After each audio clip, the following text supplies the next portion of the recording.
some more about the 457B plan, which is what most of us in the fire service have.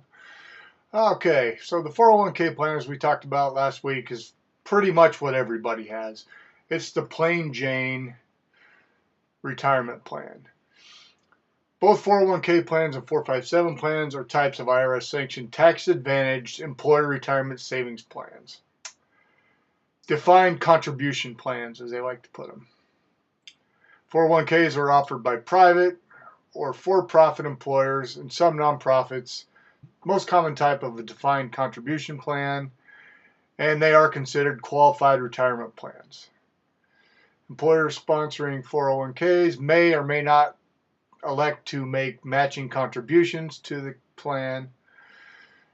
In converse, premature withdrawals from a 401k, usually before 59.5, result in a 10% tax penalty, unless you have a financial hardship or you retire from the company at age 55. 457B plans are also IRS-sanctioned tax advantage plans, a defined contribution plan, and is funded through employees' contributions or payroll deductions. Participants of each plan set aside a percentage of their salary and put it into a retirement account. And these funds pass on tax deferred until the money is taken out.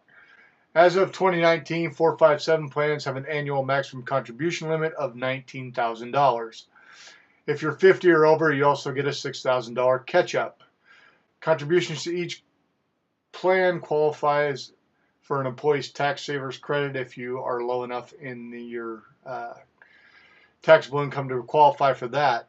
457 plans, however, are a type of tax advantage qualified plan and are not governed by ERISA. ERISA rules do not apply to 457 accounts.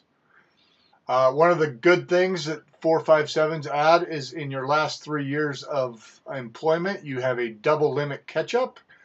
So if the limit is $19,000, you are able to put away $38,000. That is minus the catch-up. So if I put my $19,000 plus my catch-up, I could only fill it to $38,000. I don't get that extra $6,000. 457 plan. Breaking it down, there are two different kinds of 457 plans, guys. The 457B, which is what most of us have, that's the governmental plan. That's for state governments, local governments, that kind of thing. There's also a 457F plan, which is offered by highly compensated government and non-government employees. It's got a lot more restrictions. I'm not completely understanding of the way that works. I know that they are usually quite a bit higher cost. As I said, the advantages of the 457, biggest one being that if you pull it out before 59.5, you do not have a 10% penalty fee like you do on a 401 or 403B plan. One of the limitations that we have, though, is if your employer makes a match to the 457 plan, it counts towards your contribution limit.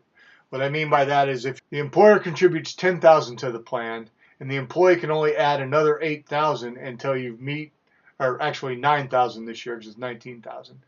That would be the limit that you would be able to contribute.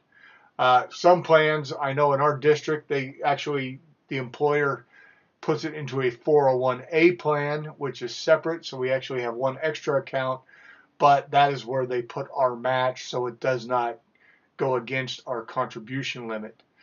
There are other things we can do as far as 457 in withdrawal, and when we go to actually take the money out, we can elect to have it taken out in equal periods. We can roll that over to an IRA if we want to, or we can leave it in the plan as it is and just use it as another retirement account. For most of us, this is in addition to our retirement plan that we have, or some sort of pension. I know in Oregon we have the PERS plan. So this was a real quick and easy comparison of 401ks versus 457s. I know there's a lot of questions out there. If you guys have questions about 457Bs, put them in the comments. I'm glad to answer them. Hit the like, give me a thumbs up for the like, smash the subscribe button, and we'll see you again in a week or so. Thanks a lot. Goodbye.